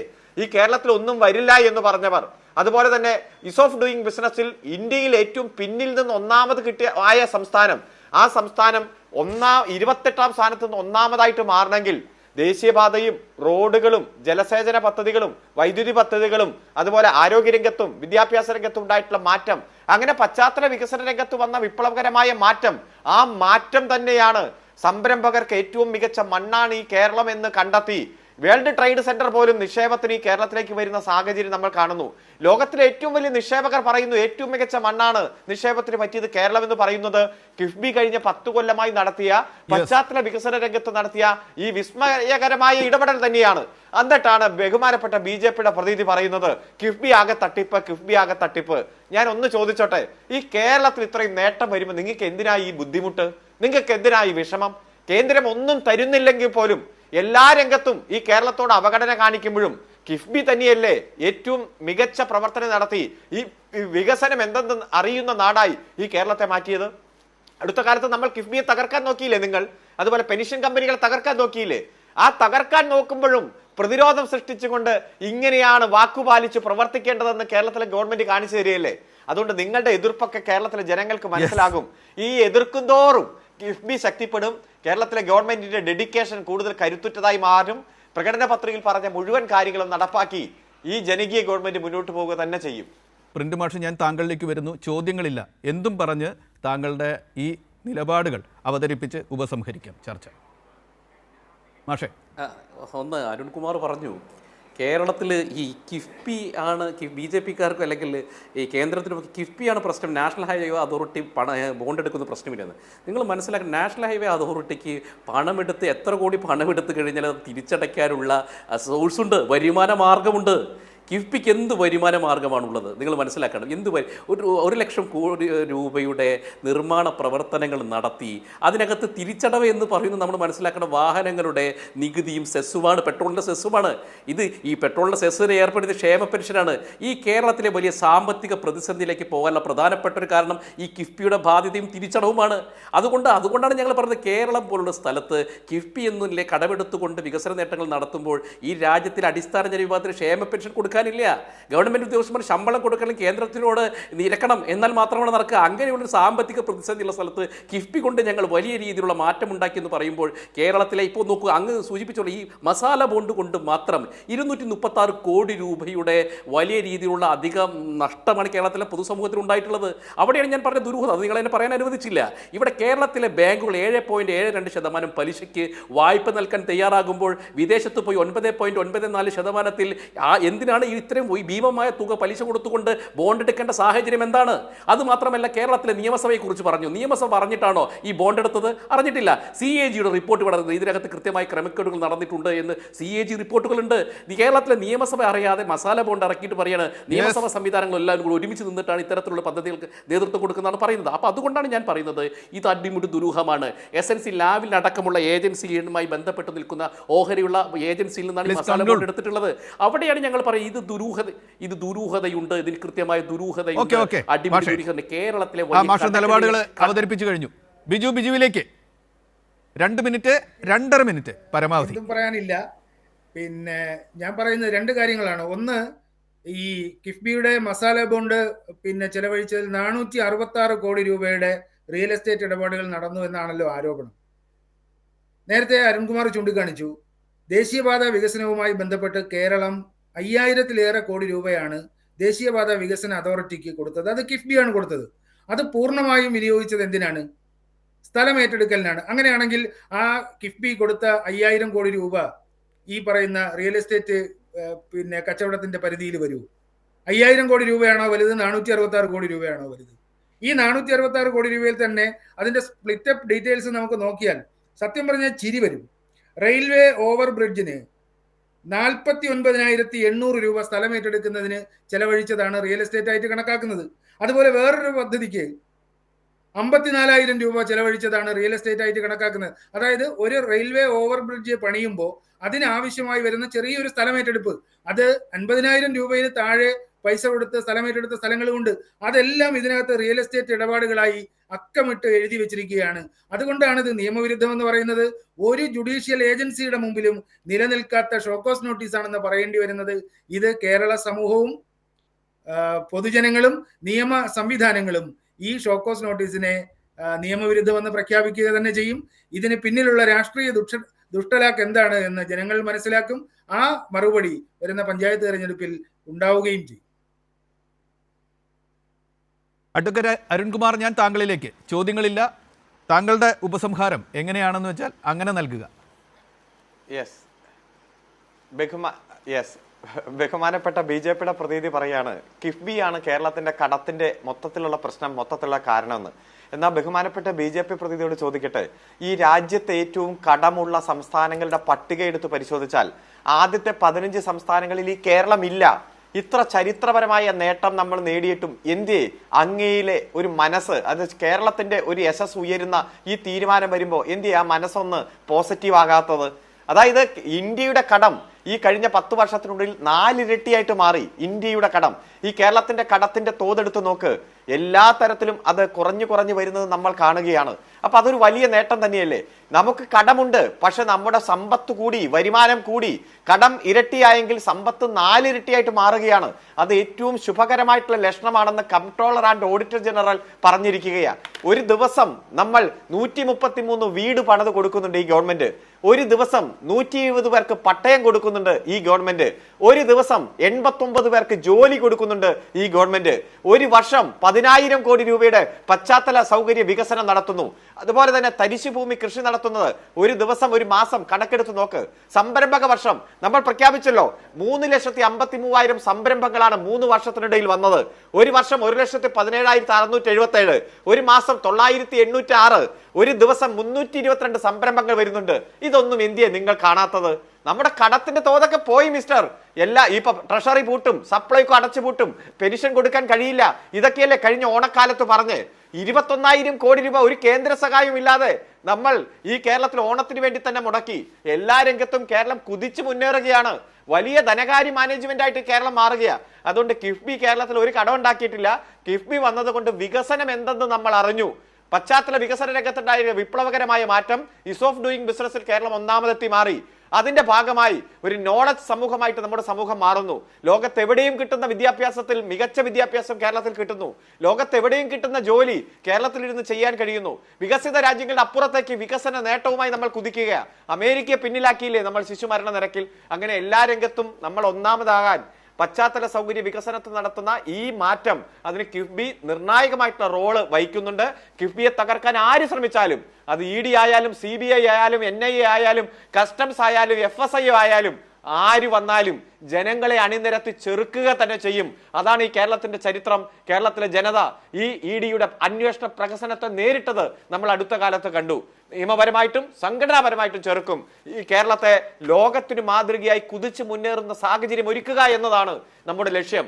ആ ലക്ഷ്യ പൂർത്തീകരണത്തിലേക്ക് ഏതറ്റം വരെയും പോകും. ജനങ്ങൾക്ക് കൊടുത്ത വാക്ക് പാലിച്ചു കൊണ്ടുപോകും. EDയുടെ സമൻസിനെ തൂത്തെറിയുക തന്നെ ചെയ്യും, ഒരു സംശയം വേണ്ട. ED കിഫ്ബിയുടെ നേതാക്കൾക്ക് സമൻസല്ല മറ്റേ കാരണം കാണിക്കൽ നോട്ടീസ് അയച്ചതിനെക്കുറിച്ചുള്ള ചർച്ചയാണ് കേട്ടത്. CPIM-ൻ്റെയും BJP-യുടെയും വീക്ഷണങ്ങളാണ് അവതരിപ്പിച്ചത്. നിരീക്ഷകൻ്റെ വീക്ഷണങ്ങൾ കൂടി പ്രേക്ഷകർക്ക് മുന്നിലുണ്ട്. പ്രേക്ഷകർ അവരുടേതായ തീരുമാനങ്ങളിൽ എത്തണം. കിഫ്ബി നമ്മുടെ വികസനത്തിൻ്റെ വഴിയിൽ എന്നും ഉണ്ടാകണം എന്ന കാഴ്ചപ്പാടോടുകൂടി അവസാനിപ്പിക്കുകയാണ്.